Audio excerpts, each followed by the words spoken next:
Hello, my shimmering star. I am Amika Dhaya. Welcome you all to this amazing platform of Tutors Theory. Our today's topic is unit 4 teaching learning material. हम इस unit में जानेंगे TLM क्या होते हैं, शिक्षण अधिगम सामग्रियाँ क्या हैं, कैसे वो हेल्पफुल हैं and what are the different kind of TLM जो हम अपने क्लासरूम के अंदर यूज कर सकते हैं।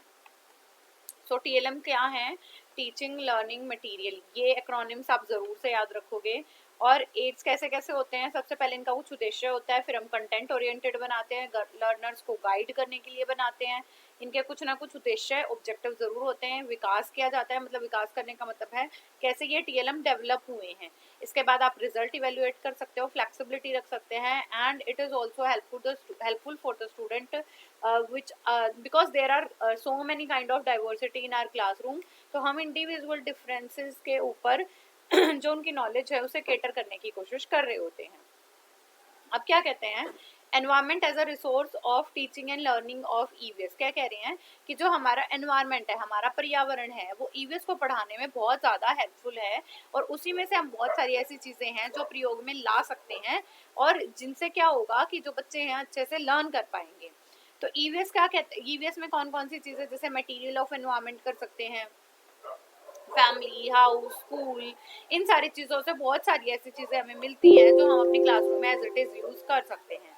Developing a resource pool. सबसे पहले जानो रिसोर्स पूल होता क्या है। हमारे अध्यापक, हमारा कोई रूम या हमारा स्कूल एक रिसोर्स पूल की तरह एक्ट कर सकते हैं। रिसोर्स पूल क्या होता है? जिसके अंदर हमारे पास नंबर ऑफ संसाधन, जो आइटम्स हैं, जो टीएलएम्स हैं, वो पाए जाते हैं। कौन से लेवल पे? प्राइमरी लेवल पे बात करेंगे। तो प्राइमरी लेवल पे बात करूँ तो सबसे पहली चीज जानो कि हमारे पास साइंस नहीं होती, हमारे पास ईवीएस होती है। ईवीएस इज द इंटीग्रेटेड और कंबाइंड फॉर्म ऑफ व्हाट, हमारी साइंस और हमारी एसएसटी। सो ईवीएस प्राइमरी लेवल पे पढ़ाना है तो आपको अंडरस्टैंडिंग सिखानी होगी, क्योंकि हमारा ईवीएस बच्चों के लिए एक ऐसा पार्ट है जिसके अंदर हम बहुत भारी भरकम चीजें नहीं पढ़ा रहे हैं बच्चों को। हम बच्चों को सिखा रहे हैं कि उनके एनवायरमेंट में कौन कौन सी चीजें हैं, उनकी सराउंडिंग में कौन कौन सी चीजें हैं और वो उन्हें कैसे हेल्प कर सकती हैं। और प्राइमरी लेवल पे क्या है कि हमें ऐसे बहुत सारे लोकल मेड ऑब्जेक्ट्स मिलते हैं, मटेरियल्स पाए जाते हैं, जिन्हें आप अपनी क्लासरूम में एज इट इज यूज करोगे तो भी बच्चों का ज्ञान जो है बढ़ेगा ही बढ़ेगा। नेक्स्ट आता है हमारा लो कॉस्ट और no cost teaching learning material. अब ऐसे कुछ मटेरियल होते हैं जिन, देखो, हमें एज अ टीचर भी और आपको, जैसे मैं टीचर हूँ भी, आप स्टूडेंट हो और आपको भी फ्यूचर में जाकर जब टीचर बनना है तो आपको ऐसे ही टीएलएम यूज करने चाहिए जो या तो बहुत लोवेस्ट कॉस्ट के हों या बिल्कुल ही नो कॉस्ट हो जिनकी। जैसे कि आप स्पेसिमेंट्स वगैरह यूज कर सकते हो, जैसे मैंने कोई स्टोन दिखा दिया, कॉइन्स दिखा दिए हैं, लीव्स दिखा दिए, सीड्स दिखा दिए, ऐसी चीज आप करा दो तो ये लो कॉस्ट या नो कॉस्ट की श्रेणी में आ जाएंगे। और ये हम क्यों कराने जा रहे हैं? क्योंकि एज अ टीचर आप पे भी इन चीज़ों का बर्डन ना पड़े। और दूसरी चीज़ यह है, आप अगर स्कूल से, आप अगर स्कूल भी आपको दे रहा है, ये मटेरियल्स आपको प्रोवाइड कर रहा है, तो स्कूल पे भी ज़्यादा बर्डन ना आए। क्योंकि बेटा हर एक चीज़ का फाइनेंशियल ईयर में बजट में जाकर ज़रूर जुड़ रहा होती है चीज़ें। तो आप अगर बजट से बाहर चलेंगे तो भी स्कूल वाले आपको रिस्ट्रिक्ट करने की कोशिश करेंगे। तो हम पहले ही ऐसे मटेरियल क्यों ना लेके चलें जिनकी कॉस्ट बहुत ज़्यादा कम हो। तो लो कॉस्ट और no cost teaching material are kind of material which have the minimum, न्यूनतम वैल्यू हो, उनकी मूल्य हो या फिर वो मूल्य रहित हो। ठीक है। नीड क्या है टीचिंग लर्निंग मटेरियल की? क्यों है? हमें जो चीजें बच्चे भूल जाते हैं उनको याद कराना है, प्रॉपरली याद कराना है, परमानेंसी देनी है। मैं जो वर्ड लिख रही हूँ बेटा याद कर लेना, लिख लेना आप कहीं पे। सबसे पहली चीजें मैंने क्या कराई, उन्हें नॉलेज प्रोवाइड करने के लिए। दूसरी चीजें उन्हें फर्स्ट हैंड एक्सपीरियंसेस प्रोवाइड करने के लिए, उनकी नॉलेज को परमानेंट बनाने के लिए, बच्चों को मोटिवेट करने के लिए। और अगर हम चीज़ों को इमेजेस दिखा देते हैं हम बच्चों को, तो भी इससे क्या होगा कि उनकी जो लर्निंग डेवलपमेंट है वो बहुत आसानी से हो जाएगा। कॉन्सेप्चुअल नॉलेज क्लियर हो जाएगी, मतलब जो उनका अवधारणा है वो बिल्कुल क्लियर हो जाएगी उनको। बच्चों का इंटरेस्ट बिल्डअप होगा, वो कैब बिल्डअप होगी और लर्निंग के साथ साथ वो न्यू आइडियाज को भी सीखेंगे। तो इनके फायदे क्या हैं? सबसे पहला फायदा इकोनॉमिक, ये जो मैंने आपको बताया कि ना तो टीचर्स पे बर्डन आएगा और ना ही कोई स्कूल पे बर्डन आएगा। तो आर्थिक मूल्य है, आर्थिक मूल्य का मतलब है यहाँ पे लागत बिल्कुल ही कम होती है या बिना लागत की ये चीजें हमारे पास मिलती हैं।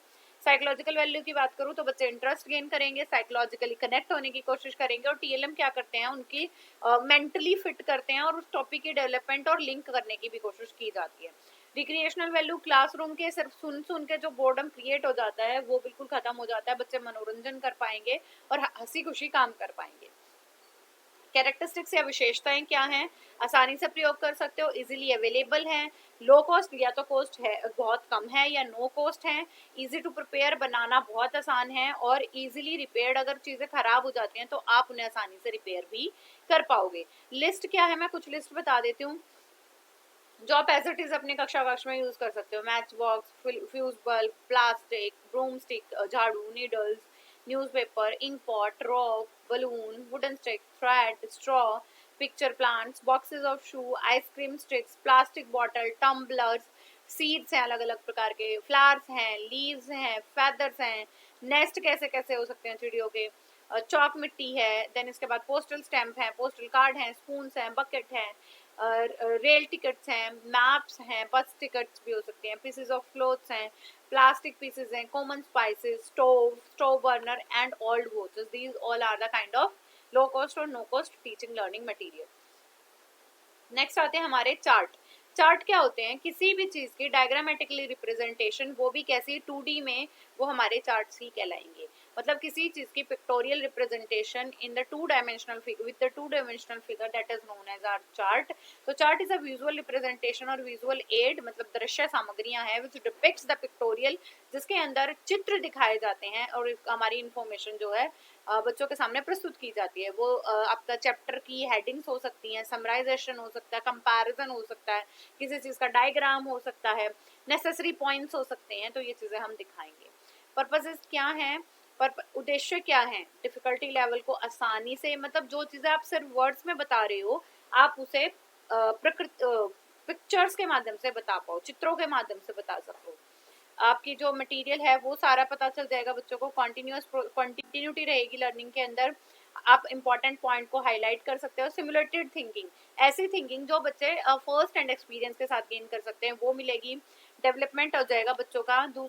आगे आते हैं हमारे टाइप्स ऑफ चार्ट। इनकी बेटा मैं आपको ना जो डिपिक्शन है साथ साथ बता देती हूँ। नरेटिव चार्ट वो होते हैं जैसे कोई चीज कहानी सुनाने के लिए या किसी स्टोरी को डिपिक्ट करने के लिए बनाए जाते हैं, वो हमारे नरेटिव चार्ट होंगे। तो the chart which is doing the narration of any story, any biography, any kind of situation, तो वो हमारे नरेटिव कहलाएंगे। कॉज एंड इफेक्ट एक टाइप पे यहाँ पे एक साइड पे इनफैक्ट कॉज लिखा होता है एंड देन आफ्टर दैट उसका इफेक्ट लिखा होता है।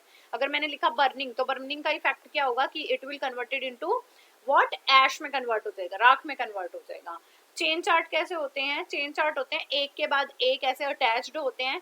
देन आते हैं इवोल्यूशन चार्ट। इवोल्यूशन चार्ट होता है जिसके अंदर आपको दिखाया जाता है कि इन्होंने कौन कौन सी स्टेजेस को क्रॉस करके स्टेजेस से आए हैं। जैसे हमारी बटरफ्लाई का हो सकता है, कैटरपिलर का हो सकता है, ये हमारी इवोल्यूशन है।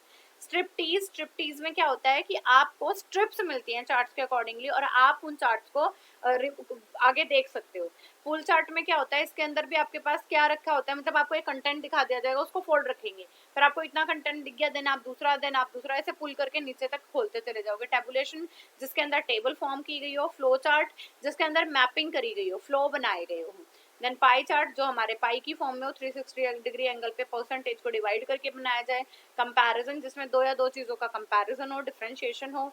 सेगमेंटेड और ट्री चार्ट में क्या होता है, हमारे पार्ट्स को ऐसे ट्री की फॉर्म में दिखा दिया जाता है। इसके बाद आते हैं फ्लिप्ड चार्ट में दोनों चार्ट के दोनों तरफ कुछ ना कुछ चीजें मेंशन होती हैं।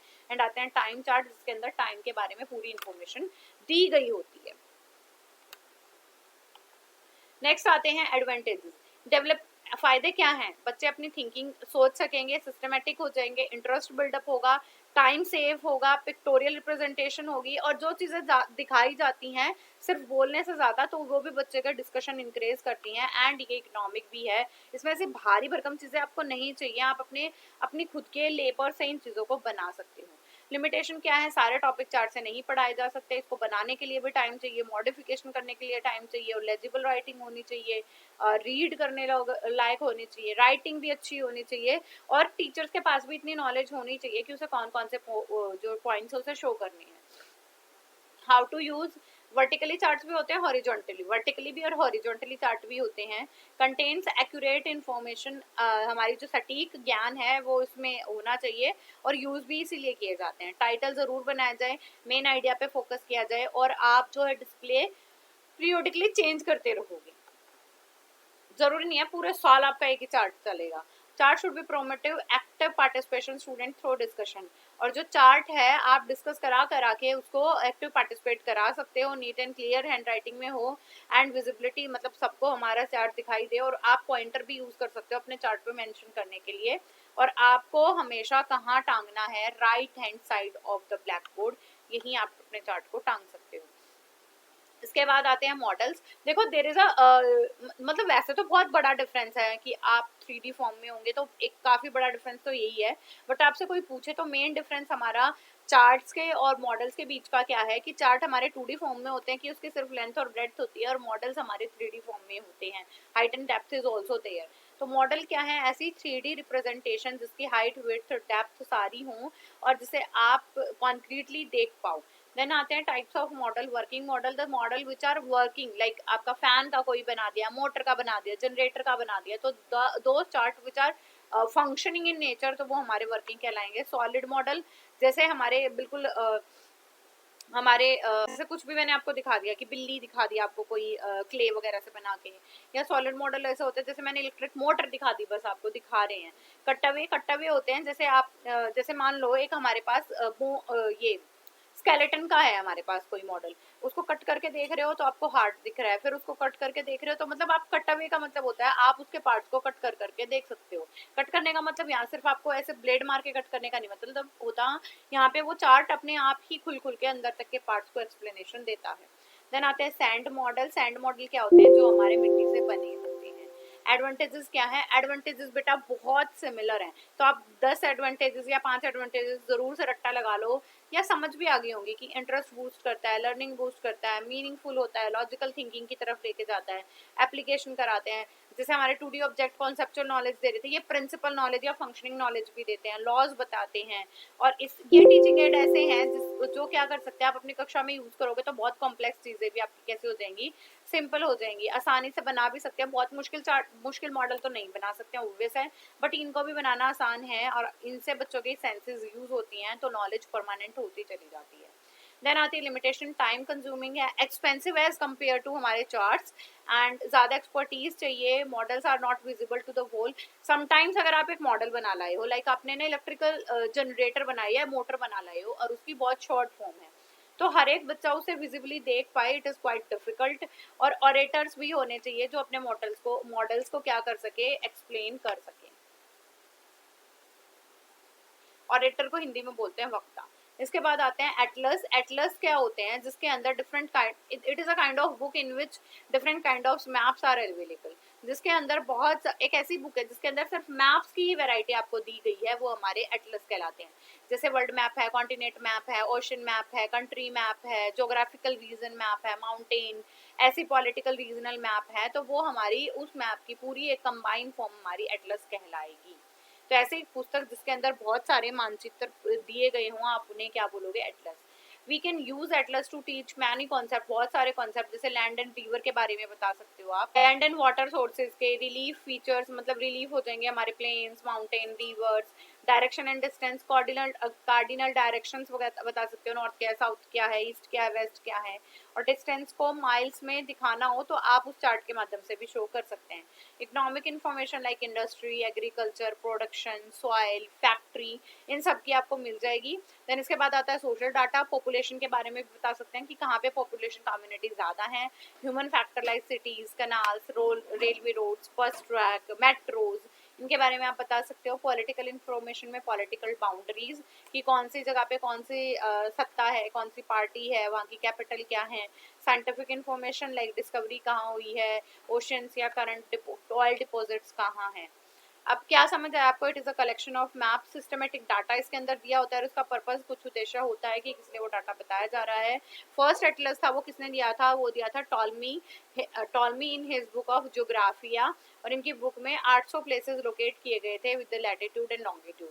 French cartographer Nicolas Sanson was develop many atlases, और इन दो का आपको नाम जरूर से याद रखना है। निकोलस सेंशन क्या किए थे इन्होंने, नंबर ऑफ एटलसेस डिजाइन किए थे, बट जो पहला हमारा एटलस दिया था वो दिया था Ptolemy. In 1634, Dutch scientist Willem and Janszoon Walia was published the Noble Atlas in 6 volume. ये दो थे जिन्होंने पहली वॉल्यूम निकाली थी. So the first modern atlas was produced by Abraham Artilus in 1570. His atlas, there were 53 maps in the first volume and 108 maps in the second one. So after 1700 the history of cartographer is known as modern period. और जो मानचित्र कला की एक कला है इसे हम क्या बोलने लगे थे, कार्टोग्राफी बोलने लगे थे हमारे अब के टाइम पे. इंपॉर्टेंस क्या है इनकी बात करेंगे मॉडल्स हमारे एटलस की. टूरिज्म को बढ़ावा देता है. फार फ्लंग एरिया, जो बहुत दूर दराज के एरिया उनको आप लोकेट कर सकते हो, पॉलिसी बना सकते हैं, पैटर्न दे सकते हैं. डिटेल्ड स्टडी करनी हो तो आपको लोकेशन वगैरह पता चल जाएगी, नेचुरल क्लाइमेटीज पता चल जाएगी, सर्वे कराने में आसान है. बच्चों का इंटरेस्ट बिल्डअप होता है ज्योग्राफी एंड हिस्ट्री के लिए.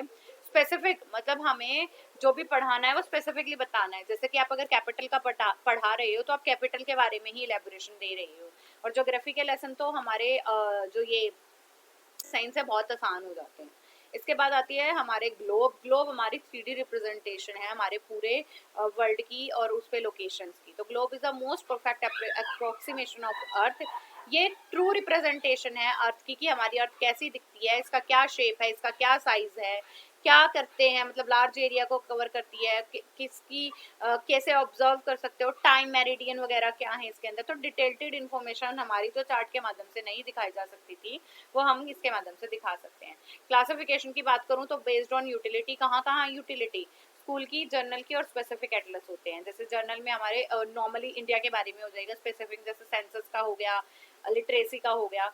बेस्ड ऑन थीम पे political Atlas, economic, geographical and linguistic. इसके बाद होते हैं हायरार्की पे, वर्ल्ड के बारे में, नेशन के बारे में, स्टेट एंड डिस्ट्रिक्ट्स के बारे में. Based on scale, large scale area, middle size area, small size area and electrical जिसके अंदर डिजिटल मैपिंग होती है. इसके बाद आते हैं classroom teaching through globe. Globe की वजह से कैसे पढ़ाओगे, अर्थ की एक्सेस बता सकते हैं, अंटार्कटिक इनके बारे में बता सकते हैं, हेमिस्फेयर मतलब हमारे अर्धगोलार्ध है उनके बारे में, लैटिट्यूड, लॉन्गिट्यूड, अक्षांश और देशांतर रेखाओं के बारे में बता सकते हैं, प्राइम मेरिडियन क्या होती है, पोल्स कहाँ पे हैं, लैंड सीज क्या हैं, और अर्थ के शेप एंड साइज के बारे में भी हम पूरी इन्फॉर्मेशन यहाँ से दे सकते हैं. और डे नाइट कैसे बनते हैं, जोन्स कितने अर्थ पे, सीजन्स कैसे आते हैं, कॉन्टिनेंट्स और ओशियंस क्या हैं, एंड टाइम एंड डिस्टेंस को टू सिटीज के बीच में कैसे मेजर किया जा सकता है उसके एंगल से भी आप उन्हें बता सकते हो. टाइप्स ऑफ ग्लोब की बात करूं तो है पॉलिटिकल. पॉलिटिकल मतलब जिनकी सिर्फ कंट्रीज की पॉलिटिकल बाउंड्रीज को क्या गया, बनाया गया है. फिजिकल ग्लोब जिसके अंदर माउंटेन, प्लेट्यू, प्लेन, रिवर बताए गए हैं. स्टेट ग्लोब मतलब ये कंटेंट डिपेंड करता है कि आपको किस स्टेट के बारे में ज्यादा इन्फॉर्मेशन देनी है. ग्रेटिक्यूल, ग्रेटिक्यूल्स में हमारे लैटिट्यूड, लॉन्गिट्यूड और हमारे क्या आ जाएंगे मेरिडियंस. साइज एंड टाइप्स पे बात करूँ तो on the basis of diameter 15 centimetre, 30, 60, 80 centimetre के हो सकते हैं. नेक्स्ट आता है on basis of material use, cardboard made, wooden made, operation और प्लास्टिक मैनुअल ऐसे कार्म से भी बनाया जा सकता है. व्हाई डू वी स्टडी, क्यों कर रहे हैं हम ग्लोब का अध्ययन. Electronic globes are also there. जैसे आपने देखा होगा टीवीज या मूवीज में या कभी गूगल पे देखा होगा, तो जिस चीज के बारे में आप पढ़ रहे हो ना वो आपका वो एरिया ना ग्लो करने लग जाता है. जैसे लॉन्गिट्यूड है, एंगुलर डिस्टेंस ना आपके बता सकते हैं. लैटिट्यूड है, हम इक्वेटर से डिस्टेंस मापते हैं, और लॉन्गिट्यूड में हमारे प्राइम मेरिडियन से डिस्टेंस नापा जाता है. रिवोल्यूशन की अर्थ कैसे चक्कर काटती है सन के चारों ओर, कॉन्टिनेंट और ओशियंस बता सकते हैं. रोटेशन की अर्थ अपनी दूरी पे चक्कर कैसे काट रही है उनको कैलकुलेट कर सकते हैं.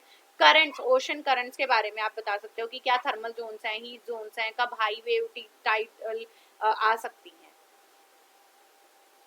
ठीक है, ये ध्यान रखना है आपको. इक्वेटर 0 डिग्री पे होता है, tropic of cancer 23.5 and tropic of capricorn ये नॉर्थ में होता है बेटा, कैप्रिकॉर्न साउथ में होता है हमारा. आर्टिक साइकिल होता है हमारा 66.5 नॉर्थ में, अंटार्कटिका 66.5 साउथ में, एंड नॉर्थ पोल हमारा 90 डिग्री नॉर्थ पे है, साउथ पोल हमारा 90 डिग्री साउथ पे. ओके, देन आता है हेमिस्फेयर. हेमिस्फेयर क्या होता है बेटा, जो हमारी प्राइम मेरिडियन हमारी अर्थ को दो टुकड़ों में डिवाइड कर देती है वो हमारा हेमिस्फेयर कहलाता है. तो हमारी अर्थ दो में इक्वेट करा गया हमें, northern hemisphere and southern hemisphere. और on basis of prime meridian हमारा eastern hemisphere and western hemisphere. तो कुछ हमारे इक्वेटर हमें दो पार्ट में डिवाइड कर रहा है और कुछ प्राइम मेरिडियन कर रही है.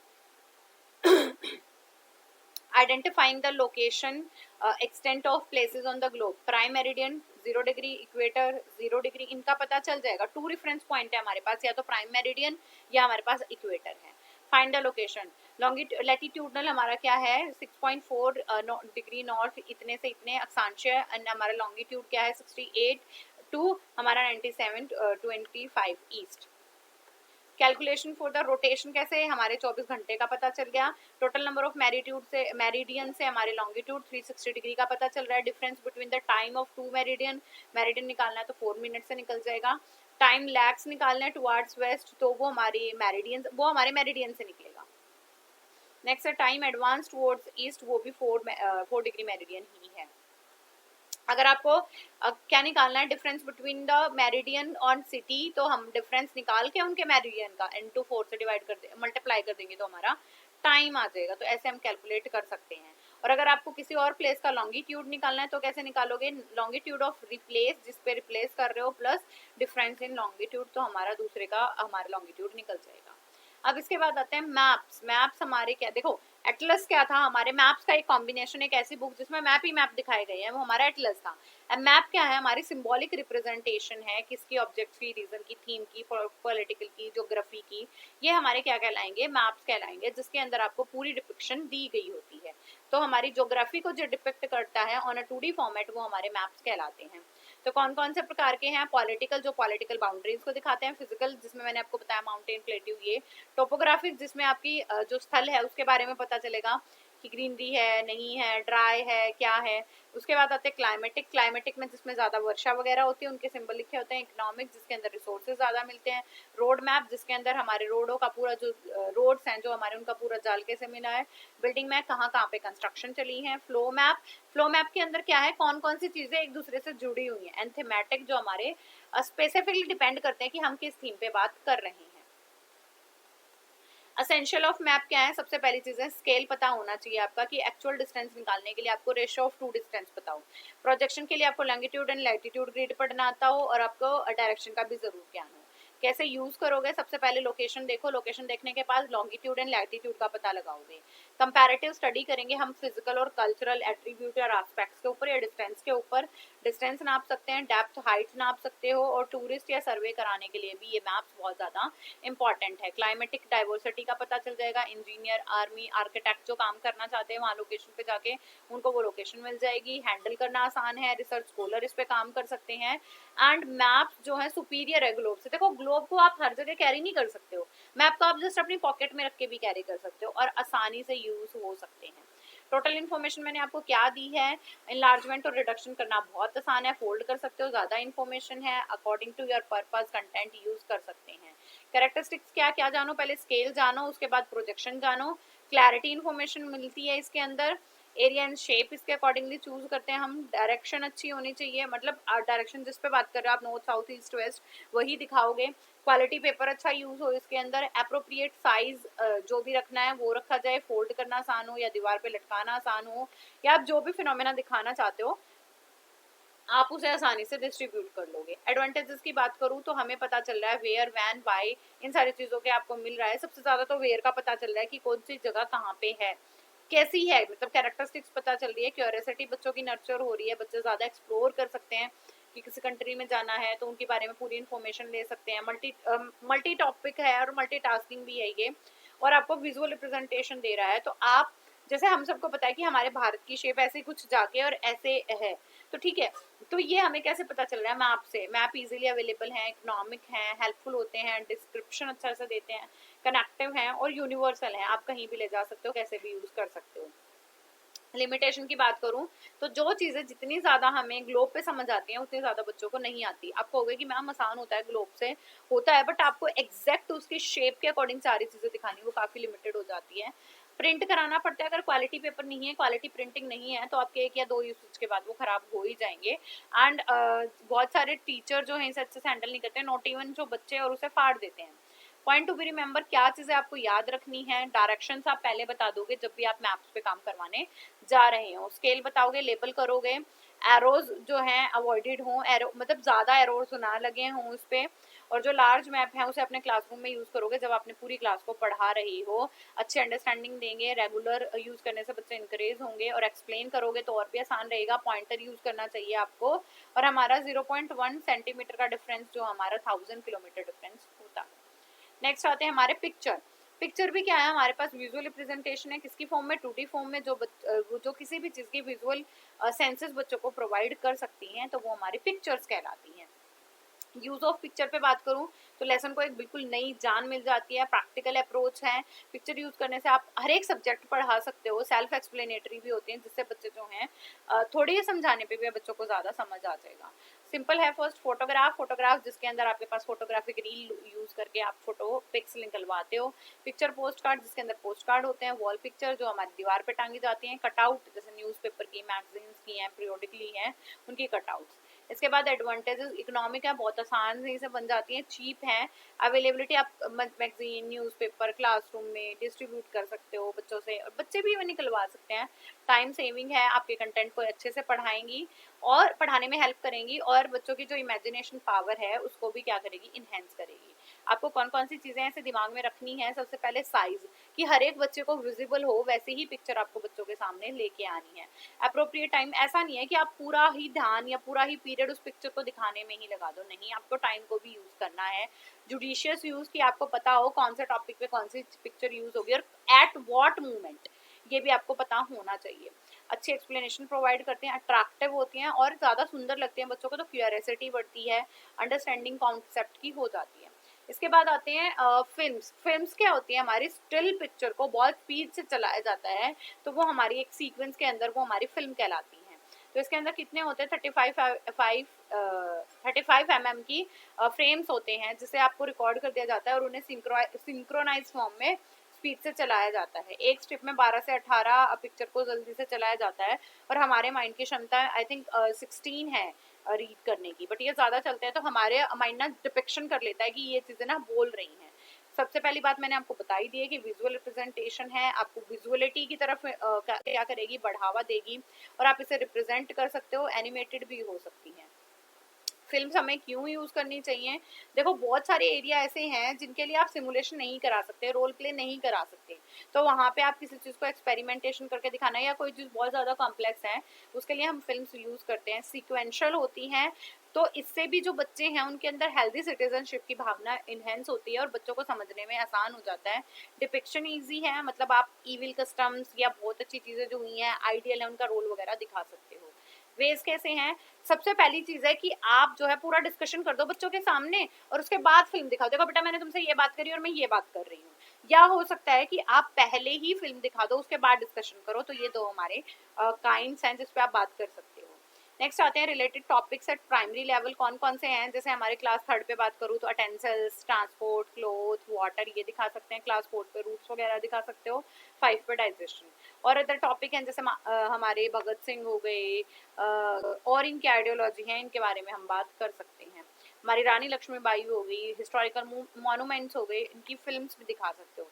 फायदे बहुत आसान है, आसानी से हैंडल हो सकते हैं, बच्चों की कॉम्प्लेक्सिटी को घटाती हैं, चीज़ों को ग्रास्प कराती हैं, इसे इजीली कंट्रोल कर सकते हैं हमारे, और इससे जो बच्चों की नॉलेज है वो काफ़ी एनहेंस होगी। आप इसे प्रोजेक्ट बेस्ड भी करा सकते हो, इंकरेजमेंट होगा, मोटिवेशन मिलेगा, इंटरेस्ट बिल्ड होगा, कंपैरिजन कर सकते हैं, आप इंटरनेट से डाउनलोड कर सकते हो, और बच्चों को ये दिखाने से सिमुलेशन भी बहुत अच्छे से हम करा पाएंगे। और this is also a first kind of experiences, and इससे टीचर की और हमारे स्टूडेंट की दोनों की एनर्जी होगी, बचेगी, मतलब और मोटिवेटेड रहेंगे बच्चे। आपको ना कोई कटआउट काटनी है, ना चार्ट बनानी है, ना मॉडल्स बनाने हैं, रियलिटी की तरफ बढ़ेंगे बच्चे, और फास्ट मूवमेंट के साथ हमें टॉपिक जो है लर्न हो जाएगा।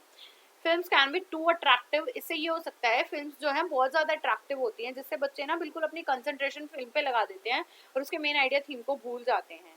और लेंथी फिल्म्स होंगी तो बच्चे बोर करेंगे, या फिर बच्चे जो है डिस्ट्रैक्ट हो जाते हैं। और ये क्या करते हैं बच्चे जो है, एक आधी जगह क्या करते हैं, फिल्म्स में किसी का रोल देखा तो वो खुद को डिपेक्ट करने लग जाते हैं, और जब फिल्म बार बार दिखाई जाएगी तो टीचर्स के जो ऑब्जेक्टिव हैं वो समटाइम्स अचीव नहीं हो पाते। अगर लैंग्वेज आप दूसरी दिखा रहे हो तो वो तो बहुत ज़्यादा ट्रबलसम है। क्या पॉइंट याद रखोगे, टॉपिक ओरिएंटेड हो, ज़्यादा बड़ी ना हो, कंसंट्रेशन के साथ दिखाया जाए और आपको स्पेसिफिक पार्ट को ही दिखाना है, इमोशन स्टिमुलेट करे बच्चों के, और जो टॉपिक है उनके रिलेशनशिप आप बता पाओ, बच्चों की अटेंशन बनाए रखो। ज़्यादा स्क्रीन टाइम भी नहीं देना है बच्चों को, ना तो ज़्यादा लॉन्ग होनी चाहिए ना बहुत शॉर्ट होनी चाहिए कि बच्चों को समझ नहीं आपकी मूवी खत्म हो रही है, नहीं। और आप जो है डिफरेंट इंटरवल पे ये चीज़ें कराओगे और लैंग्वेज ऐसे दिखाओगे जो बच्चों को समझ आती हो। आफ्टर फिल्म क्या करोगे, देखो आफ्टर फिल्म के इफेक्ट क्या होंगे, सबसे पहले आप बच्चों से ना डिस्क्रिप्शन मांगो कि आपको कौन कौन सी चीजें समझ आई हैं, और उसके बाद डिस्कशन करेंगे हम बच्चों के साथ और बच्चों को गाइड करेंगे कि देखो अगर तुम्हें कोई गलत चीज दिखाई गई है तो उसका ये रीजन था बेटा, आप इसे क्या कर सकते हो, ऐसे चेंज कर सकते हैं। देन आते हैं हमारे कलेक्शन। कलेक्शन क्या होता है, रियल थिंग्स को अपनी नॉलेज को गेन करने के लिए, किसी चीज को ग्रास्प करने के लिए उनके सैंपल्स को कलेक्ट करना हमारी कलेक्शन कहलाती है। तो कलेक्शन हमारी दो टाइप से हो सकती है, या तो ऑब्जेक्ट की या स्पेसिमेन की। Collection of real things for the instructional use वो हमारे ऑब्जेक्ट कहलाएंगे, और किसी चीज का सैंपल हमारा स्पेसिमेन कहलाएगा। तो ऑब्जेक्ट और स्पेसिमेन हमारे दोनों डिफरेंट हैं। जैसे मैंने सीड्स को कलेक्ट कर लिया तो वो हमारे ऑब्जेक्ट कहलाएंगे, और जैसे और मैंने आपको ये कहा कि मुझे एक सीड दिखाओगे या एक लीव दिखाओगे आप फलाने ट्री की, केले की या किसी और चीज़ की, तो वो हमारा स्पेसिमेन हो जाएगा। आपकी टीचिंग को प्लान कराने में हेल्प कर सकते हैं, स्टूडेंट को इलिसिट कर सकते हैं कि आप क्या दिखाना चाहते हो, डिटेल्ड बता सकते हो, परमानेंट नॉलेज हो जाएगी। और स्पेसिमेन और ऑब्जेक्ट जो है हमारे ज़्यादा एक्सपेंसिव भी नहीं होते और इजी टू अवेल भी हैं। Sources of object and specimen manufacture या कंपनी से मिल जाएंगे, लोकल मार्केट से मिल जाएंगे, आपके घर पे मिल सकते हैं, वाइल्ड फ्लावर ट्री लीव्स इनसे मिल सकते हैं सराउंडिंग से। और स्पेसिमेन को कलेक्ट करने के लिए आपको नेचर हंट करना पड़ेगा, ये भी कोई ज़रूरी नहीं है।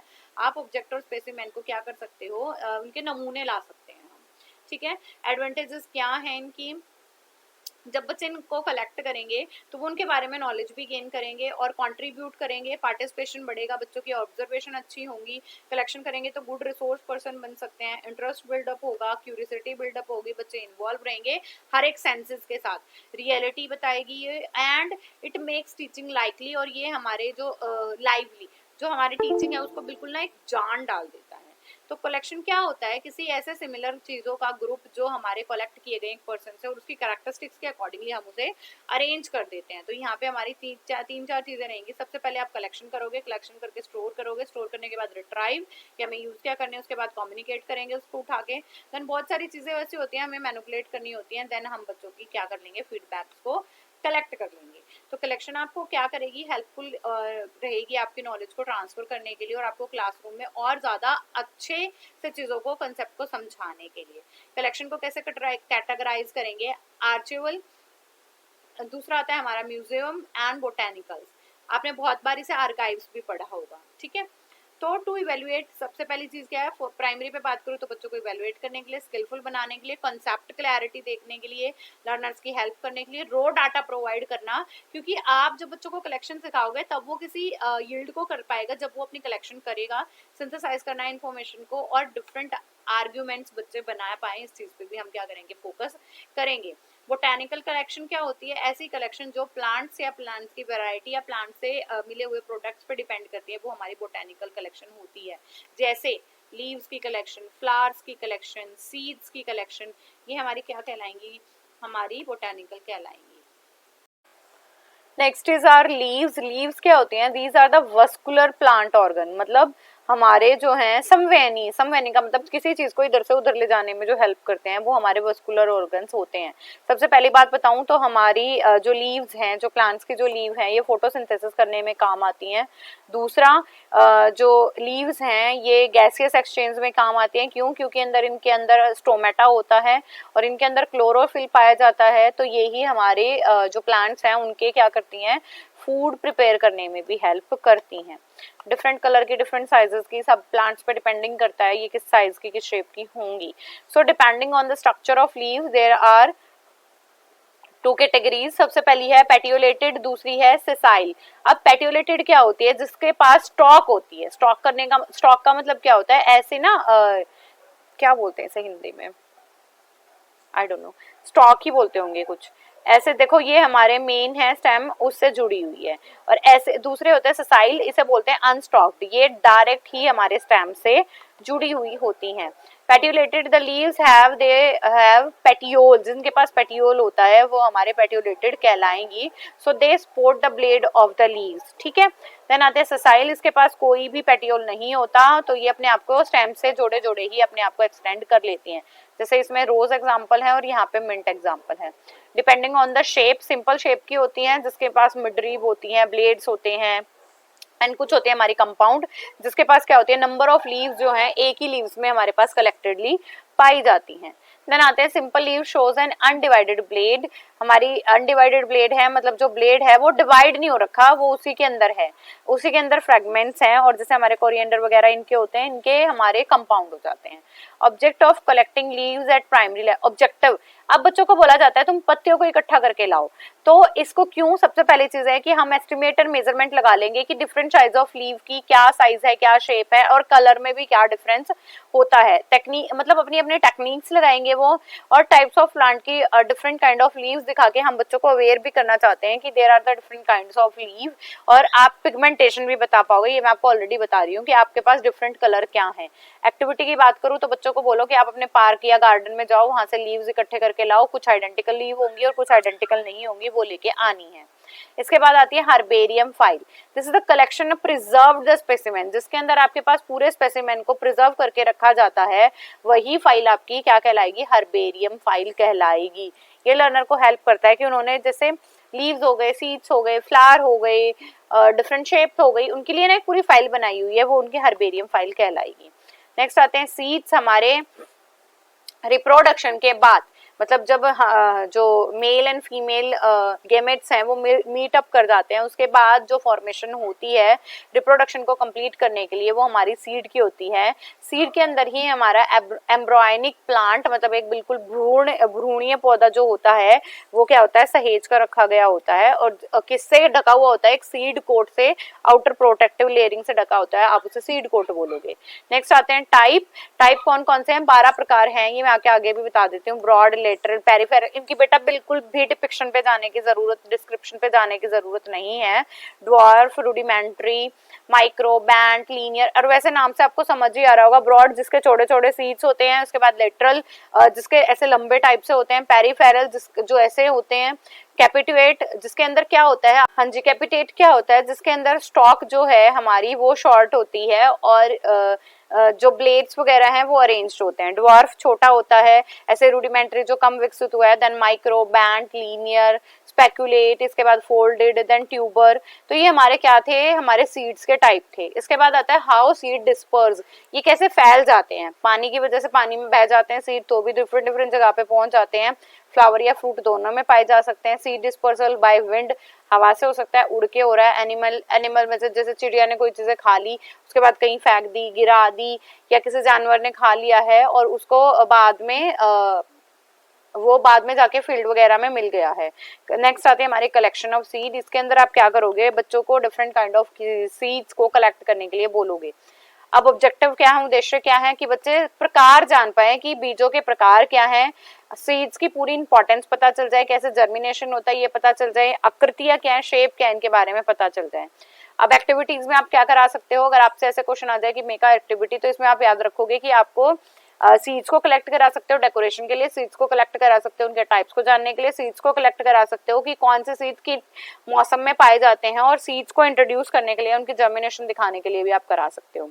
क्या चीजें याद रखोगे जब भी बोटेनिकल कलेक्शन कराएंगे, बच्चों को बोलो कि लाइव पार्ट जो है ना तोड़ दें, मतलब जैसे प्लांट खड़ा है तो सीड लीव्स इकट्ठे करने के चक्कर में सारा प्लांट ही तोड़ डाला है उन्होंने।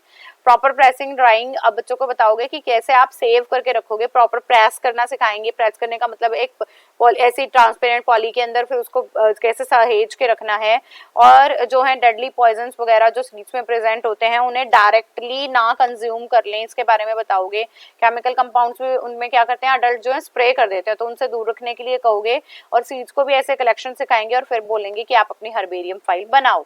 इसके बाद क्या है, लिमिटेशन, बहुत टाइम कंज्यूमिंग है, स्टोर करना पड़ेगा, रीअरेंज करने पड़ेगा, और एप्लीकेशन के लिए आपको वो ना लॉन्ग टर्म आप क्या कर सकते हो, उस एप्लीकेशन को बहुत समय बाद ही यूज कर पाओगे, और डिफरेंट प्लांट्स के बारे में पता चल जाएगा, बट बच्चे जो हैं हैबिटेट का पता नहीं कर पाएंगे, और कुछ सीड्स ऐसे होते हैं जिन्हें कलेक्ट भी नहीं किया जा सकता ऑन अ सेम सीजन, उसके लिए आपको वेट करना पड़ेगा। नेक्स्ट आते हैं फ्लावर। फ्लावर क्या होते हैं, reproductive part of a plant is known as flower. इसके अंदर भी, फ्लावर के अंदर भी हमारे पास दो साइड्स ही होते हैं, the sperm, the egg, the male part and the female part. जब मेल पार्ट और फीमेल पार्ट क्या हो जाते हैं, गैमेट्स फॉर्म कर लेते हैं, रिप्रोडक्शन हो जाता है, तो वो सीड्स की फॉर्मेशन करते हैं। तो फ्लावर्स भी क्या करते हैं, आफ्टर प्लांट फ्लावर जब क्या करते हैं, ग्रोन अप कर जाते हैं, तो वो सोर्स ऑफ फूड बन जाते हैं, ठीक है। और कुछ फ्लावर्स सिर्फ डेकोरेटिव आइटम की तरह भी काम आते हैं। पार्ट्स ऑफ फ्लावर और इवन सेंट्स वगैरह में भी, परफ्यूम्स वगैरह में भी यूज होते हैं। एंथर, फिलामेंट, पीटल, सेपल्स। इसके बाद ये होती है ओवरी, ये पूरा पिस्टिल कहलाता है, स्टिग्मा एंड स्टाइल, ये ध्यान रखोगे पार्ट्स। और मैंने बताया आपको फ्रेग्रेंस वगैरह के काम आते हैं, स्ट्रक्चर देने में, डेकोरेशन करने में, और बहुत सारे मेडिसिनल यूज भी होते हैं। ऑब्जेक्टिव क्या है प्लांट्स को कलेक्ट करने के लिए, बच्चों का सबसे पहला ऑब्जेक्टिव यही है कि बच्चे को नॉलेज मिल जाए, इनकरेज कर पाएं कि वो अपने एनवायरनमेंट को जाने, एडवांस नॉलेज की तरफ बढ़े, फ्लावर्स के प्लांट जो फ्लावर्स हैं उसके पार्ट्स का पता चल जाए बच्चों को, और बच्चे क्या करें उसमें इंटरेस्ट भी शो कर सके, इसलिए कराते हैं। रिप्रोडक्शन के बारे में बताने के लिए, सेंटेड फ्लावर मतलब जिसमें से अलग अलग महक आती है, और पार्ट्स ये हो गया। पॉलिनेशन बताने के लिए कि कुछ फ्लावर ऐसे होते हैं जो सेल्फ पॉलिनेशन करते हैं, जिसके अंदर मेल एंड फीमेल पार्ट दोनों पाए जाते हैं, और कुछ फ्लावर्स ऐसे होते हैं जो क्रॉस पॉलिनेशन करते हैं with the help of birds हो गए या एनिमल्स होंगे, उनके थ्रू करते हैं। और उनके यूजेस भी क्या है, मैंने बताया आपको, ब्यूटिफिकेशन के लिए, डेकोरेशन के लिए, प्रेजेंट करने के लिए, परफ्यूम बनाने के लिए। एक्टिविटी, हर्बेरियम फाइल बनवा सकते हो, ड्राइंग फ्लावर को सेव करना सिखा सकते हैं। देन आता है हमारे पास कॉइन्स। कॉइन्स क्या होते हैं, सबसे पहले जानो कि कॉइन्स एक हार्ड मटेरियल होता था जिसको आप मेनली मेटल का बनाया जाता था, मेनली मेटल का बनाया जाता था, जिसे आप ट्रेड करने में यूज करते थे। ट्रेड का मतलब है चीजों को सेल या बाय करने में या एक्सपोर्ट एंड इंपोर्ट करने में जो यूज किया जाता था, वो हमारे कॉइन्स कहलाते हैं। फायदे क्या है इनके, बच्चों में हैबिट डेवलप हो जाएगी कि वो डिफरेंट कॉइन्स को कलेक्ट कर सके, अंडरस्टैंड सीखेंगे कैसे हमारी हिस्ट्री चेंजेस हुई है, इवोल्यूशन कैसे हुई है हमारी, साइंटिफिक एटीट्यूड बताने के लिए। डिसएडवांटेजेस की बात करूं तो जो ओल्ड कॉइन है, जरूरी नहीं कि वो सारी इन्फॉर्मेशन भी सिर्फ अपने कॉइन के माध्यम से दे दे, और नॉट मच यूज, एनवायरमेंट में ज्यादा यूज नहीं है, बच्चे कंफ्यूज हो जाते हैं एंड खो देते हैं। देन आता है प्रिकॉशंस, क्या करोगे कि आप इंफॉर्मेशन दोगे किस मेटल से बनी हुई है, कैसे बनी हुई है, कहाँ से आपको कलेक्शन करनी है, पावर पॉइंट प्रेजेंटेशन पे सिखा सकते हो, और हिस्ट्री ऑफ कॉइन के बारे में भी जानना, ये भी चीजें हम बताएंगे। ये हिस्ट्री ऑफ कॉइन में आप डिफरेंट डिफरेंट कॉइन्स दिखा सकते हो कि पहले इस मटेरियल से बनी, अब इन मटेरियल से बनी होती है। हिस्ट्री में क्या बताओगे आपको, देखो सबसे पहले हिस्ट्री में ये बताओगे कि कॉइन्स कहाँ से यूज होता था, क्या इसका स्पेक्ट्रम था, कैसे ये आगे आगे बढ़ता गया, कैसे इसमें मटेरियल यूज होते थे, छाप कैसे लगाई जाती थी इस पे, और मतलब इन सारी चीजों को आप बताओगे। नेक्स्ट आती है हमारी coinage of India. Coinage में क्या था, यहाँ से हमारी इंडिया की इकोनॉमिक बिल्ड होनी स्टार्ट हो गई थी, और हमारी जो इंडिया मतलब हमारी कंट्री थी, इसने ट्रेड करना स्टार्ट कर दिया था with the help of coin, मतलब सबके पास अपनी मुद्रा थी जिसके द्वारा क्या कर सकते थे, वो चीजों को एक्सपोर्ट इंपोर्ट कर सकते थे, ठीक है। इसका भी रट्टा लगाने की बिल्कुल भी जरूरत नहीं है, और ये which is said to be existed कब से है, 5000 ईयर एगो से ये है। सबसे पहले मौर्यन एम्पायर आया था, उसके बाद जो है ये कार्बन एज आती चली गई, और कार्बन डेटिंग से हम इनकी एज का पता लगा सकते हैं। अलग अलग डायनेस्टीज ने अपने अपने डिफरेंट कॉइन बनाए हैं, और इन्हीं को ओरिजिन कहा गया है कॉइनेज, जब से हमें ये कॉइन्स प्राप्त होने स्टार्ट हो गए हैं। तो पोस्ट महाजनपद ये था हमारा 400 BC से 200 BC का, बिफोर क्राइस्ट एरिया। देन आता है कॉइन ऑफ इंडो ग्रीक्स आते हैं, अर्ली कॉइन्स ये आ जाएंगे हमारे 400 BC to 100 BC। Indo Greek में क्या था, ग्रीक की कुछ टाइपिंग थी और पोर्ट्रेट था, और उसी के प्रकार से हमारे इंडिया में भी वो यूज करे जाने लगे, ठीक है। फिर Greek and Roman coin, these are also the different kind of coins. इसमें ऐसा कुछ भारी भरकम आपको पढ़ने की बिल्कुल भी जरूरत नहीं है, इसमें तो बहुत आपको स्टोरियां दिखाई गई हैं कि कैसे कैसे जो राजकुमारी थी वहाँ के अलग अलग देशों के, उन्होंने कैसे कैसे अडॉप्ट किया, कैसे उनकी प्रिंटिंग हुई, डिड्रिचम थे, हैड्रिचम थे, उन्होंने कैसे काम किया, उनके अनुरूप कैसे हुए, फिर शिलालेख कैसे मिले। तो ये इतना पढ़ने की जरूरत नहीं है, आप जान लो कॉइन्स क्या थे, कैसे यूज होते थे, बेनिफिट्स क्या हैं, बच्चों के लिए कैसे हेल्पफुल है और डिसएडवांटेजेस क्या हैं। डिसएडवांटेजेस मैंने आपको बताई हैं। इसके बाद आते हैं stamp. Stamp is a kind of mark on the paper, on the coin or any kind of surface or object by which we can specifically remember and we can give the direction to the anyone। तो वो एक ऐसा stuff था block पे die से या stamp से mark करके ऑब्जेक्ट को क्या करा जाता था, स्पेसिफिकली रिमेम्बरेंस कराई जाती थी। स्टैम्प्स की बात करते हैं, हमारे कुछ हैं, जैसे ये हमारी स्टैम्प थी, पोस्टेज स्टैम्प, ये भी हमारी स्टैम्प है। आपने देखा होगा कि आप जैसे तहसील वगैरह में या कोर्ट में जाते हो तो आपको स्टैम्प्स बनानी पड़ती है। तो there are different kind of stamps, ये उनके कुछ एग्जांपल्स हैं। फर्स्ट है राशन स्टैम्प, जिसको राशन वगैरह गुड्स वगैरह खरीदने वहाँ पे यूज होती है। पोस्टेज स्टैम्प यूज होती है प्री पेमेंट वगैरह में, फीस वगैरह में। रेवेन्यू स्टैम्प यूज होती है डॉक्यूमेंट्स में जिसमें टैक्स वगैरह लगता है। फूड स्टैम्प्स हमारे किस में यूज होती है, सप्लीमेंट्री फूड्स वगैरह पे यूज होती है। रबर स्टैम्प यूज होती है हमारी इंकिंग के लिए। देन आती है सील स्टैम्प, आपने देखा होगा किसी घर को सील कर दिया गया है तो उसके ऊपर भी हमारे नोटरी या पब्लिक की जो है अथॉरिटी की स्टैम्प लगा दी जाती है। फायदे क्या है, बच्चे स्टैम्प्स कलेक्ट कर सकते हैं, कल्चर जानेंगे, कंट्री के बारे में जानेंगे, करेंसीज के बारे में जानेंगे, लैंडमार्क स्टैम्प्स भी होती हैं। और इससे क्या होगा, बच्चे जो है रिसर्च करना सीखेंगे, डिस्कवर करना सीखेंगे, बच्चों को लीडर्स के बारे में, फ्रीडम फाइटर के बारे में नॉलेज मिलेगी और उन्हें चांस मिलेगा कि वो अपनी पोस्टल जर्नी, अपने कंट्री की पोस्टल जर्नी को भी जान पाए। और हमारी स्टैम्प सिर्फ जो है पॉलिटिकल फिगर ही नहीं दिखाती, इस स्टैम्प से हमारी आर्ट को भी शो किया जाता है, हमारे कल्चर को भी। और हम ये बोल सकते हैं कि हमारी कंट्री कैसे बिल्डअप हुई है उसके अकॉर्डिंगली हमने स्टैम्प्स को निकाल दिया है। लिमिटेशन की बात करूँ तो इजीली अवेलेबल नहीं होती है, टीचर सेंटर्ड है और लेक्चर मेथड से इसे पढ़ाना आसान है, कलेक्शन करना वेरी कॉस्टली है, copyright problem is also there. अगर आपके पास स्टैम्प है तो आप कैसे पढ़ाओगे, किन किन चीज़ों का ध्यान रखोगे, बच्चों को मोटिवेट करेंगे, रिलेटेड टॉपिक बताएंगे, हिस्टोरिकल चीज़ें बताएंगे, फुल इन्फॉर्मेशन प्रोवाइड करेंगे। और स्कूल स्टैम्प जो है बेस्ट एग्जाम्पल है बच्चों को पढ़ाने के लिए और ऐसी स्टैम्प जो इजीली अवेलेबल हैं। सो हिस्ट्री की बात करूँ तो इंडस स्क्रिप्ट, हड़प्पन स्क्रिप्ट थी, वहाँ पे कॉर्प्स मिले थे, कॉपस मिले थे, कुछ सिंबल्स रिप्रोड्यूस, जिसके अंदर भी हमें क्या मिलता था, स्टैम्प्स के बारे में इंफॉर्मेशन मिली है। तो these are the inscription. Inscription क्या होती है, एक ऐसे स्क्रिप्ट, ऐसा सिंबल या ऐसी लैंग्वेज जो लिखी हुई होती है कहीं पे। और ये क्या करते हैं, बिल्कुल ना छोटे छोटे शिलालेख हैं, डेसिफेरमेंट हैं, और ये क्या करते हैं, लैंग्वेज आइडेंटिफाई करने में हेल्प करेंगे कि हमने कैसे किया है। और कुछ स्क्रिप्ट या इंस्क्रिप्शन हमारे बाइलिंगुअल भी थे जो ये बता रहे हैं कि ओवर द टाइम कैसे हमने चेंजेस किए हैं। अब इसके बाद आते हैं कॉपस। कॉपस क्या होते हैं, early example of symbols are found in early Harappan. तो कॉपस कुछ और नहीं है बेटा, it is also a kind of symbol. ऐसे सिंबल थे जो किसी को रिजेंबल कराने में, स्पेसिफिकली शो करने में हमें हेल्प करते थे। तो जैसे हमने हड़प्पा सभ्यता की बात करी तो उनके कुछ और ऑर्नामेंट्स थे, ऑर्नामेंट्स की बात हुई, मतलब कुछ और गहने थे, पोट्री कैसी अलग थी, तो यही हमारे कॉपस कहलाएंगे, जिसके अंदर ऐसे साइंस वगैरह दिए गए हैं, कार्विंग है मतलब नक्काशी की गई है, चीजलिंग की गई है, पेंटिंग की गई है, एम्बॉसिंग की गई है, जिससे ऑब्जेक्ट को अलग मटेरियल से बनाया गया है या कॉपर सिल्वर इन पे बनाया गया है। तो आप जो है डिफरेंशिएट कर पा रहे हो कि ये हड़प्पा सभ्यता के थे क्योंकि उनके सारे कॉपर्स सेम थे। देन इसके बाद कैरेक्टरिस्टिक्स आ जाते हैं। It is a kind of abstract science, और जो बहुत सारे साइंस हमें समझ भी नहीं आते और कुछ होते हैं हमारे बेस्ट्रोफेडोनिक स्टाइल में लिखे गए हैं। तो ऐसे inscription, the inscription thought to have been mostly written from the left to right, sorry right to left जो लिखी गई हैं आप उसे बोलते थे बोस्ट्रोफेडन साइड। तो ये भी हमारे मिले हैं जो हमारे लोगो साइलो अरेबिक स्क्रिप्ट थी उनके अंदर। इसके बाद आते हैं पोस्टेज स्टैम्प। पोस्टेज स्टैम्प के होते हैं जो हमारे पोस्ट सर्विसेज में, मतलब पोस्टल सर्विसेज में यूज की जाती है, आप उसे पोस्टेज स्टैम्प बोलोगे, डाक टिकट जिसे बोला जाता है। वैरायटी ऑफ डाक टिकट है, कुछ हमारे नेचर पे डिपेंडेंट है, कुछ हिस्ट्री पे डिपेंडेंट है, कुछ हेरिटेज पे डिपेंडेंट है, कुछ फ्रीडम फाइटर के नाम पे दी गई है। और ये हमारी कहाँ पे यूज होते हैं, जब भी हम कोई भी ऐसा लीगल कार्य कर रहे होते हैं वहां पे हमारी यूज होती है।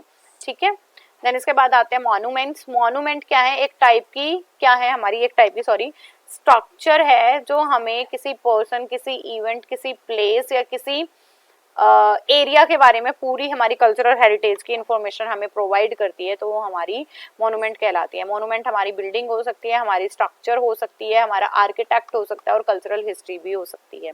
प्रिकॉशंस की बात करूँ तो मीनिंगफुल पिक्चर ही दिखाओगे जिसके साथ भी आप पूरी डिटेल्ड इन्फॉर्मेशन बच्चों को प्रोवाइड करोगे। नेक्स्ट साइज ऑफ पिक्चर ऐसा रखना चाहिए कि हर एक बच्चे को दिखाई दे। कॉन्सेप्ट साथ साथ सिखाओगे, इमेजिनेटिव पावर बच्चों की इनहेंस होगी और पूरी की पूरी इन्फॉर्मेशन आप टिल डेट भी बताओगे कि कैसे ये बनी, किसने बनाई, कैसे यूसेज है इनकी, तो हम क्लासरूम में उसके रिगार्डिंग भी डिस्कशन या डिबेट करा सकते हैं। इसके बाद आती है एडवांटेजेस, साइंटिफिक एटीट्यूड बढ़ेगा, हिस्टोरिकल और आर्कियोलॉजी को बच्चे जान पाएंगे, पुरातत्व विभाग जो है हमारा उसके बारे में, मॉन्यूमेंट्स की हिस्ट्री पता चलेगी, कैसे सोशली हम पहले थे, क्या हिस्ट्री थी, इकोनॉमी कैसी थी, इन सब चीजों के बारे में आप बच्चों को बता पाओगे। डिसएडवांटेजेस की बात करूँ तो मॉन्यूमेंट्स तक लेके जाना काफी मुश्किल है बच्चों को, बोरिंग एक्टिविटी है अगर आपके पास पिक्चर ना हो मॉन्यूमेंट्स के बारे में, लैक ऑफ इन्फॉर्मेशन इंटरेस्ट, जब आप कक्षा में बैठ के करा रहे हो अगर आप मॉन्यूमेंट्स तक लेके जा रहे हो तो काफी क्यूरियोसिटी हो जाएगी, और जब आप बच्चों को नंबर ऑफ मॉन्यूमेंट्स के बारे में बता देते हो तो भी बच्चे कंफ्यूज हो जाते हैं। नेक्स्ट आते हैं पिक्चर्स।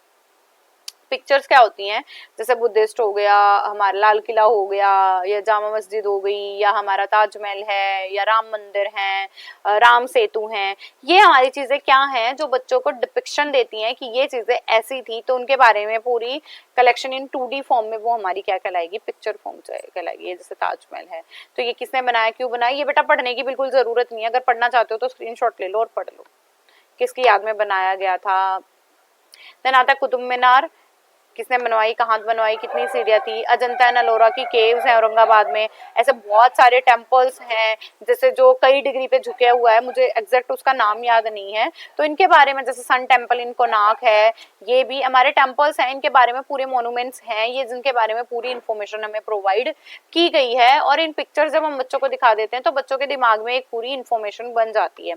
तो आपसे अगर स्पेसिफिकली क्वेश्चन हो आ भी जाए किसी मोन्यूमेंट के बारे में तो आप एडवांटेजेस जरूर लिखना, डिसएडवांटेजेस जरूर लिखना, और अगर आपको मॉन्यूमेंट के बारे में इंफॉर्मेशन है तो वो लिख सकते हो, नहीं तो आप जनरल आइडिया भी लिख सकते हो।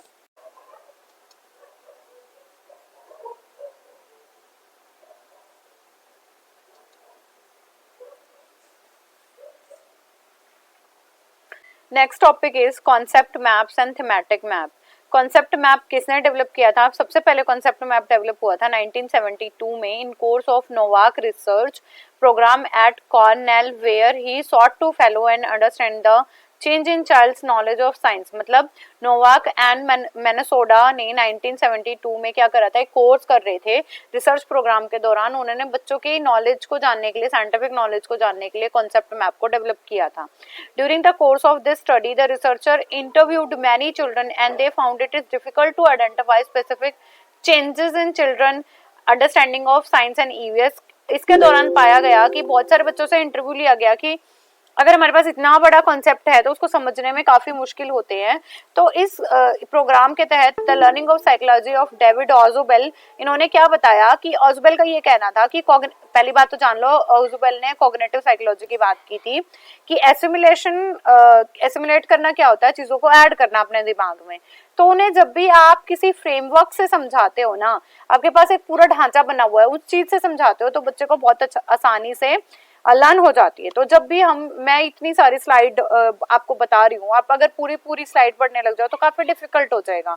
बट जैसे मैं आपको चीजें बता रही हूँ या लिख रहे हैं, आप अगर एक जगह कॉन्सेप्ट बना लोगे, कॉन्सेप्ट मैप बना लोगे उसका, तो आप एक पेज में भी आपकी पूरी यूनिट कंप्लीट हो जाएगी। तो कॉन्सेप्चुअल नॉलेज को समझने के लिए हम बहुत सारे इमर्जिंग इश्यूज जो हैं या उसके जितने भी कनेक्टिव पॉइंट्स हैं हम उन्हें एक जगह लिख लेते हैं। जैसे स्पाइडर कॉन्सेप्ट मैप, इसमें क्या है, कॉन्सेप्ट मैप में बेसिकली जान लो क्या होता है, हमारे पास जो कॉन्सेप्ट होता है उसकी इलैबोरेशन डिपिक्शन नीचे दी जाती है। तो concept map use of water कहाँ होंगे, drinking, hydro electricity, irrigation, transport, industry and domestic. Drinking में clean water, polluted water. Polluted water से क्या होगा, वोमिटिंग, डायरिया और कॉलरा। ठीक है, इसके बाद डायरिया और क्या कर सकते हैं हम, इसी में हम कंजर्वेशन ऑफ वाटर कर सकते हैं, clean water, clean utensils, clean और क्लीन हैंड से। इसके बाद इरिगेशन में बात करूँ ट्यूबवेल से और चैनल से। इसके बाद ट्रांसपोर्टेशन की बात करूँ तो वाटर ट्रांसपोर्टेशन में हेल्प करता है वाटर। इंडस्ट्रीज में बात करूँ तो food making, cleanliness, washing and domestic, हमारे घर के जितने भी काम होते हैं। Definition: concept map are the graphical representation of knowledge or comprise the topic in relationship between them।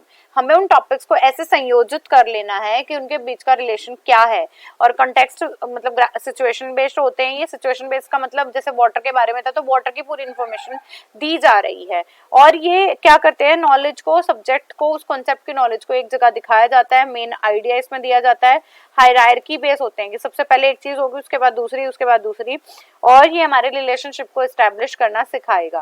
Kinds की बात करूँ तो 4 मेजर काइंड है, spider concept map, hierarchy concept map, flow chart and picture landscape. Spider concept map क्या होता है, जैसे concept map में ही आगे जाके कॉन्सेप्ट मैप और भी ज्यादा इलेबोरेट हो रहा है, तो स्पाइडर कॉन्सेप्ट मैप ये होगा जिसके अंदर देखो ऐसे चीजें आगे जाके और भी जैसे जाला बढ़ता चला जाता है ना, वैसे ही जाला बढ़ता चला जा रहा है। तो स्पाइडर कॉन्सेप्ट मैप ऑर्गेनाइज्ड इन प्लेसिंग सेंट्रल थीम और unifying the factor centre of the map. जैसे हमारे पास जो मकड़ी का जाला होता है, बीच में मकड़ी रहती है ना, उसके बाद सब थीम्स इधर उधर ऐसे बिखरी होती हैं, तो ऐसे ही हमारा स्पाइडर मैप होता है। हायरार्की से आपको समझ आ रहा होगा पद अनुक्रम की एक की इंपॉर्टेंस दूसरे की इंपॉर्टेंस से नीचे है, मतलब हम एक हायरार्की से चल रहे हैं। मैं ये नहीं कहना चाहती कि दूसरे की इंपॉर्टेंस कम है, बट यहाँ पे ये है कि एक इन्फॉर्मेशन आप दूसरी इन्फॉर्मेशन के बाद ही गेन कर पाओगे। आपने ये जाना तो ये जान पाओगे। पहले वर्ल्ड होता है, फिर नेशन, फिर state, district, tehsil, block and then village. इसके बाद आते हैं फ्लो चार्ट। ऐसे मैप जो ऑर्गेनाइज किए गए हैं in not in a linear form but in या तो लीनियर फॉर्म में भी हो सकते हैं, ये ऑब्वियस, बट या फिर आपके एक सर्कुलर फॉर्म में किए जाते हैं, जैसे वो एयर, वाटर एंड लैंड। इसके बाद आते हैं हमारे पिक्चर लैंडस्केप कॉन्सेप्ट, जिसके अंदर आपको इन्फॉर्मेशन लैंडस्केप में दी जाती है, मतलब आपके कॉन्सेप्ट को और ज्यादा क्लैरिफाई करने के लिए चीजें बताई जा रही हैं। कैरेक्टरिस्टिक्स की बात करूं तो हमारे क्वेश्चंस बिल्कुल क्लियर हो जाते हैं। मैप्स में ग्राफिकल रिप्रेजेंटेशन होती है, रिलेशनशिप पता चल जाते हैं, कैरेक्टरिस्टिक्स पता चल जाती हैं, डोमेन्स क्लियर हो जाती है, आप जान जाते हो कि सेंट्रल थीम क्या है, मेन टॉपिक्स क्या है और हमें किसके अराउंड रिवॉल्व करना है। एडवांटेजेस की बात करूं, क्या फायदे हैं, सबसे बड़ा फायदा यही है कि इंक्रेज करेगा, टॉपिक कंप्राइज हो गया है, संक्षिप्त हो गया है तो याद करना आसान है। ब्रेनस्टॉर्मिंग होगी कि जब बच्चे कॉन्सेप्ट मैप बनाएंगे ना तो उनकी थोड़ा सा उनको लगेगा भी कि कैसे बनाना है, क्लियर इन्फॉर्मेशन मिलेगी, इनहेंस्ड नॉलेज हो जाएगी, इंटीग्रेट कर पाएंगे नए कॉन्सेप्ट को और कॉम्प्लेक्स आइडिया को भी कम्युनिकेट कैसे करना है आसानी से जान पाएंगे। ओवरऑल माइंडफुल एक्टिविटी है और नए आइडियाज को जनरेट करने में हेल्प करते हैं। देन आते हैं थीमेटिक मैप्स। थीमेटिक मैप्स क्या होते हैं, जो किसी थीम बेस्ड होते हैं, जैसे फिजिकल मैप्स हो जाएंगे, सोशल हो जाएंगे, इकोनॉमिकल हो जाएंगे, एग्रीकल्चरल हो जाएंगे, ये हमारे थीमेटिक मैप्स कहलाते हैं। जैसे क्लासिफिकेशन की बात करूं तो हमारे फिजिकल मैप्स, उसके बाद कल्चरल। फिजिकल में क्या है, relief, drainage, climate, vegetation, wild life, soil, mineral, geographical and seismic. ठीक है, इसके बाद आते हैं हमारे cultural, political, agricultural, industry, economic, historical, population, racial, linguistic, transport, tourism and city, ये हमारे थीमेटिक मैप आते हैं। इसके बाद आते हैं physical map, mountain, plateau, river, vegetation, तो ड्रेनेज आ जाएगा, रिलीफ आ जाएगा, वेजिटेशन आ जाएगी, सॉइल कैसी है, क्लाइमेट आ जाएगा। देन इसके बाद geographical, mineral, wild life and seismic, ये मैंने पीछे भी आपको बता दिए हैं। कल्चरल मैप में जिसमें ह्यूमन लैंडस्केप के बारे में, उनकी संस्कृति के बारे में बात की गई हो, वो हमारे कल्चरल मैप कहलाएंगे। टाइप्स ऑफ मैप क्या हैं, इंडस्ट्रियल जो औद्योगिक के बारे में बताएं, उसके बाद पॉलिटिकल, देन एग्रीकल्चर, इसके बाद हिस्टोरिकल और फिर city, transport, linguistic and racial. ये पीछे ही मैंने आपको बता दिया बेटा एक पूरे कॉन्सेप्ट मैप के, ये आगे बस ऐसे थोड़ा सा और ज्यादा दिखाने के लिए, आई कैची बनाने के लिए दिखाया था। इसके बाद आते हैं हमारे पास वेदर चार्ट, जो वेदर की पूरी इंफॉर्मेशन प्रोवाइड आपको कर रहे हैं वो हमारे वेदर चार्ट कहलाएंगे। तो वेदर चार्ट मतलब वेदर की कंडीशन पूरी बताई गई है, क्लाइमेटिक कंडीशन बताई गई है और कौन कौन से फैक्टर हैं जो इन्हें इन्फ्लुएंस करेंगे, इसके बारे में पूरी इंफॉर्मेशन प्रोवाइड होती है। फैक्टर क्या है, ज्योग्राफिकल लोकेशन की, वो लोकेशन पे किस लोकेशन पे है, ड्राई लोकेशन पे है, ज्यादा हिली एरियाज पे है या ज्यादा मानसून वाली एरियाज पे है, सी से डिस्टेंस क्या है, रिलीफ फीचर्स क्या है हमारे, जो मैंने आपको पीछे भी बताए हैं, ज्योग्राफिकल फीचर्स क्या है, देन सरफेस विंड कैसी बहती है, एयर प्रेशर कितना है और एयर सर्कुलेशन भी कितना है। देन आते हैं फैक्टर, टेम्परेचर पे तो बिल्कुल डिपेंड करेगा कि आपका वेदर कैसे रहेगा। जैसे गर्मियों में है तो आपको पता ही है कि वेदर हमारा गर्मियों में ड्राई सा वेदर रहेगा, इसके बाद एंड हॉट रहेगा। देन हमारे पास आते हैं rainfall, humidity, winds, air pressure, cloud, sunshine, visibility and fronts.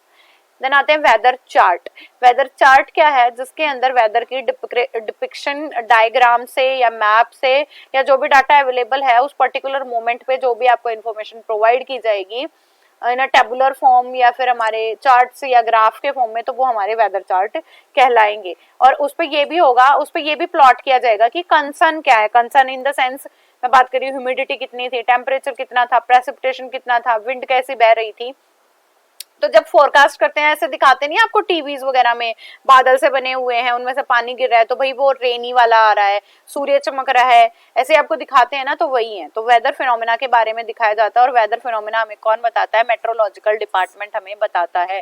The headquarter of Indian meteorological department IMD कहाँ पे है? न्यू दिल्ली में। बेटा ये गलत दिख रखा है। And in addition to this, there is a new regional meteorological center are located at Mumbai, New Delhi, Kolkata, Chennai and Nagpur and Guwahati. Next आती है टेम्परेचर। टेम्परेचर क्या होता है? जिससे आपको डिग्री ऑफ हॉटनेस या कोल्डनेस का पता चलता है, वो हमारा टेम्परेचर ही कहलाता है। टेम्परेचर पे भी हमारा वेदर फिनोमेना डिपेंड करता है। अगर हमारा वेदर टेम्परेचर हाई जाएगा तो हमारा जो वेदर कंडीशन है वो हॉट कंडीशन की तरफ शिफ्ट होंगी, टेम्परेचर कम होगा तो हमारी किसकी तरफ शिफ्ट होंगी?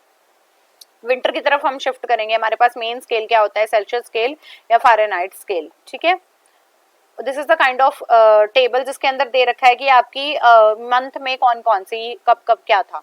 ठीक है, टेम्परेचर कितना हाई था या कितना लो था। जनवरी, फरवरी, मार्च, अप्रैल, मई, जून, जुलाई, अगस्त, सितंबर, अक्टूबर, नवंबर एंड दिसंबर। कंफ्यूज मत होना कि ये GF क्या लिखा हुआ है।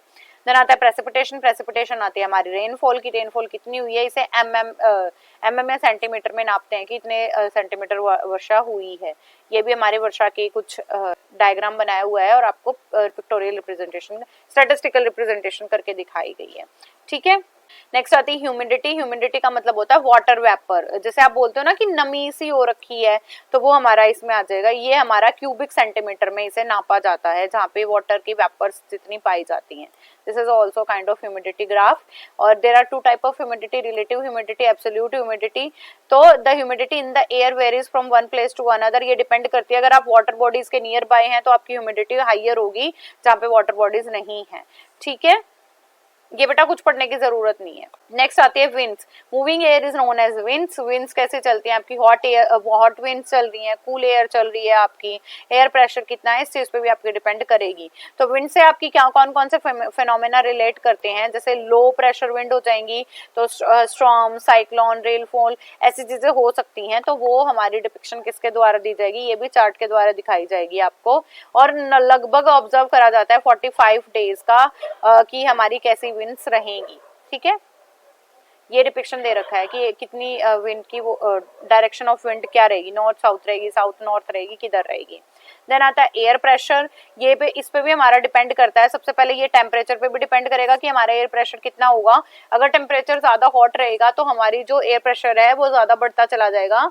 सॉरी, अगर हमारी ह्यूमिडिटी बढ़ रही है, टेम्परेचर बढ़ रहा है, तो इस पे भी हमारा एयर प्रेशर डिपेंड करता है। जैसे हमारे दो टाइप के एयर प्रेशर होते हैं, लो एयर प्रेशर और हाई एयर प्रेशर। आपने देखा होगा कि जब भी आप हिली एरियाज पे जाते हो तो एयर प्रेशर जो है वो इंक्रीज करता हुआ चला जाता है, क्योंकि वहां की जो हवा है वो भारी होने लग जाती है। द कैरेक्टरिस्टिक्स क्या है? इंपॉर्टेंस के बारे में, वेदर के बारे में बता देंगे, वेदर फोरकास्टिंग हो जाएगी, क्रॉप पैटर्न पता चल जाएगा, सीजन्स पता चल जाएंगे, और अगर आगे जो भी ड्रास्टिक चेंज आ सकते हैं आप उनके लिए प्रिपेयर हो जाओगे। टूरिस्ट गाइड की तरह काम करेगा, लोकल गाइड की तरह काम करेगा। सीजनल फेस्टिवल आप बना सकते हो, और कब आपको कल्चरल चीजें करनी है उसका भी आपको पता चल जाएगा। Next topic is developing and EVS kit, importance and their usage. सबसे पहले जानो किट क्या होती है। किट होती है जिसके अंदर आपके पास टूल्स हो और आपके पास कोई मटेरियल हो, और आप उन मटेरियल का कलेक्शन करके एक बॉक्स के अंदर उन्हें रख लोगे सहेज के, प्रिजर्व करके, तो वो हमारी किट कहलाएगी, जिसके अंदर टूल्स हैं, सप्लाईज हैं, मटेरियल्स हैं, ऐसे इम्प्रोवाइज कुछ थिंग हैं जो आपको ने कलेक्ट करे हैं किसी स्पेसिफिक पर्पज के लिए, तो हमारी क्या कहलाएगी? किट कहलाएगी। अब बात आती है EVS किट की। EVS किट में क्या हो गया? हमारे एनवायरमेंट से रिलेटेड कुछ ऐसे मटेरियल सप्लाईज क्या करेंगे, हम सहेज के रख लेंगे जो हमारे एनवायरमेंटल स्टेटस को बता सके। तो EVS में the content area of EVS, सबसे पहले हमारा कंटेंट एरिया क्या है? Food, shelter, clothing, animal, plant, family, और कैसे हम चीजें बनाते हैं उनके बारे में जानना। तो EVS किट में भी आप क्या करोगे? एनवायरमेंट से रिलेटेड कुछ टूल, कुछ स्पेसिमेन को अपने पास रख लेंगे जो बच्चों की क्यूरियोसिटी को बढ़ाए और हमारी एनवायरमेंटल नॉलेज को भी बच्चों तक ट्रांसमिट करने में हेल्प करे। तो ये मैंने आपको आइटम्स बता दिया कि इनसे जुड़े हुए आप कोई भी आइटम्स अपनी EVS किट के अंदर रख सकते हो। फेदर रख सकते हैं, कॉइन रख सकते हैं, ड्राई लीव रख सकते हैं, स्टेम्स रख सकते हैं, धागा, स्पाइसेस, पिंस रख सकते हो, thermometer, magnetic compass, magnet, syringe, Spinz, pulley and spoons. ये हम अपनी soil, metal, different type of stone, oil, balloon, जैसे मैंने आपको शुरू में बताया था ना कि आपको एक रिसोर्स पूल प्रिपेयर करना है। रिसोर्स पूल कुछ ज्यादा बड़ा हो जाता है, किट के अंदर आप थोड़ी चीजें रख सकते हो। यूज क्या है, मटेरियल जो है बच्चों को हम दिखा सकते हैं कि कैसे अडेप्ट किया फैक्ट्स को सेटल करने के लिए। तो एक ये सटल इन्फॉर्मेशन आपको प्रोवाइड करेगा, प्रैक्टिकल एस्पेक्ट है और चीजों को आप फर्स्ट एक्सपीरियंसेस दे रहे हो, बच्चे इंस्पायर होंगे। पोर्टेबल है, आसानी से आप इधर उधर ले जा सकते हो, इकोनॉमिक यूज है, किफायती है, ज्यादा महंगा भी नहीं होता। इंडिजीनियस रिसोर्सेज है, मतलब हमारे स्वदेशी ऐसे संसाधन हमें उसके अंदर रखने हैं जो हमारे भारत के अंदर ही पाए जाते हैं। इंटरेस्ट बढ़ेगा बच्चों का, इमोशनली भी बच्चे सेटिस्फाई हो जाएंगे, उनकी क्यूरियोसिटी जो है नर्चर हो जाएगी। लर्निंग बाय डूइंग सीखेंगे, मनी सेव करेंगे। इजी रिप्लेसमेंट, अगर कुछ चीजें ऐसी हैं जो हमारे काम की नहीं है, गुम हो गई हैं या बच्चों ने खो दी है या बच्चों को दिखाई वो ब्रेक हो गई है, तो आप उसे आसानी से रिप्लेस भी कर पाओगे। So it is all about our unit 4। Unit 4 में मैंने आपको बहुत सारी चीजें बताई हैं। सबसे पहले मैंने आपको टीएलएम के बारे में बताया, लो कॉस्ट और नो कॉस्ट टीएलएम के बारे में हमने चर्चा की। इसके बाद मैंने आपको चार्ट्स बताए हैं, चार्ट बताने के बाद मैंने आपको मॉडल्स बताया है, इसके बाद मैंने आपको स्पेसिमेंस बताए हैं कि आप इन्हें कैसे कलेक्ट कर सकते हो। फिर मैंने आपको लीव्स, फ्लावर्स, सीड्स, इनके बारे में इन्फॉर्मेशन दी। देन मैंने आपको कॉइन्स के बारे में बताया है, स्टैम्प्स के बारे में बताया है, मैप्स, एटलस, इनके बारे में बताया, एंड आफ्टर दैट उनकी पूरी डिपिक्शन भी मैंने आपको बताई है। देन आपको मैंने कॉन्सेप्ट मैप बताया है। इनको अगर आपको मैं बताऊं सबसे आसान तरीका क्या होता है लर्निंग का, अगर आपके दिमाग में आ रहा है कॉन्सेप्ट मैप, तो आपके दिमाग में घंटी बज जानी चाहिए कि कॉन्सेप्ट मैप होता क्या है, ये बिल्कुल ध्यान रखोगे। दूसरी, इसमें एक तो आपका इंपॉर्टेंट टॉपिक यही है कि आप चार्ट एंड मॉडल को अच्छे से याद करो। दूसरा इसका इंपॉर्टेंट टॉपिक ये है, बहुत बार बेटा अब तक क्वेश्चन रिपीट हो चुका है कि ईवीएस किट क्या होती है, इसे कैसे प्रिपेयर करोगे और कौन कौन सी सामग्री आप अपनी ईवीएस किट में रखोगे। तो एटलीस्ट 20 मटेरियल तो आपको पता होने ही चाहिए कि हमारी ईवीएस किट में क्या आ सकते हैं। और इसमें कुछ याद करने जैसी भी चीज नहीं है, आप अपने सराउंडिंग में देखो और देखो कि कौन सी चीज आप ईवीएस पढ़ाने के लिए यूज करने वाले हो, तो वो आप बच्चों को जरूर से बताएंगे। So it is all about our today's topic. Also don't forget to like and share. Keep going, keep growing and keep learning, my dear students. Bye bye, take care.